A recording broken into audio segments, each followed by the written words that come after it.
5 minute पहिले आणि 5 minute आता हे आपले असे 10 मिनिटं झाले आणि आपली भाजी बनवून तयार आहे। आज आपण शेंगदाणे आणि मेथीची भाजी बनवणार आहे। चला आता आपण शेंगदाणे आणि मेथीची भाजी कशी बनवायची ते बघूया। हे शेंगदाणे घेतले आणि मिरची घेतली, मी लसूण घेतला आणि हे मेथी घेतली। आता आपण गॅस चालू करून घेऊ आणि तावा ठेवून घेऊ। अशी मिरची हे अशी तुकडे करून भाजायची, चांगली भाजल्या जाते मिरची। हे बघा अशी मी तुकडे करून राहिली मिरचीचे। थोडंसं तेल टाकून घेतलं मिरचीवर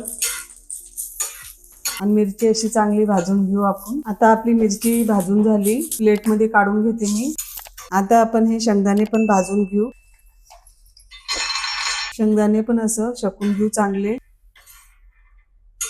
आपले शेंगदाणे आता भाजून गेले। आता मी प्लेट मध्ये काढून घेते।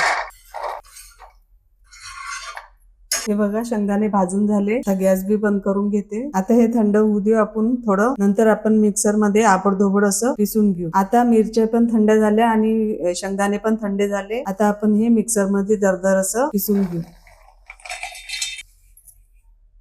अर्धा चम्मच नमक टाकते। आता झाकण लावून घेते। हे मिक्सर मध्ये आता पिसून घेते। हे बघा असं दरदर असं हे पिसून घेतलं। हे कढई ठेवून घेते, 2 पडी तेल टाकून घेते।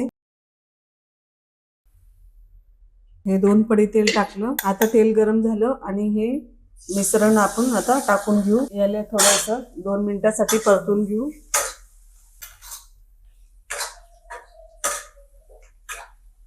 आता आपण ही मेथी टाकून घेऊ।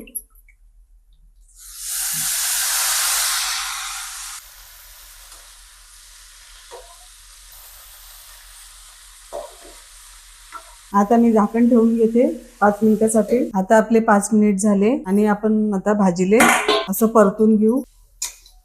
हे बघा अशी मस्त भाजी लागते, हे अशी बनवून बघा। अजून आपण 5 मिनिटांसाठी झाकण ठेवून घेऊ। हे बघा आता आपले 10 मिनिट झाले पूर्ण आणि आता मी झाकण खोलून बघते। 5 मिनिट पहिले आणि 5 मिनिट आता हे आपले असे 10 मिनिटं झाले आणि आपली भाजी बनवून तयार आहे। आता मी गॅस बंद करून घेते आणि हे आता प्लेट मध्ये आपण भाजी काढणार आहोत। हे बघा आता आपली मेथीची भाजी बनवून तयार आहे। तुम्हाला माझा व्हिडिओ आवडला असेल तर लाईक करा, शेअर करा, सबस्क्राईब करा आणि बेल आयकॉनला दबावायला विसरू नका। भेटूया पुढच्या व्हिडिओ मध्ये, तोपर्यंत बाय बाय।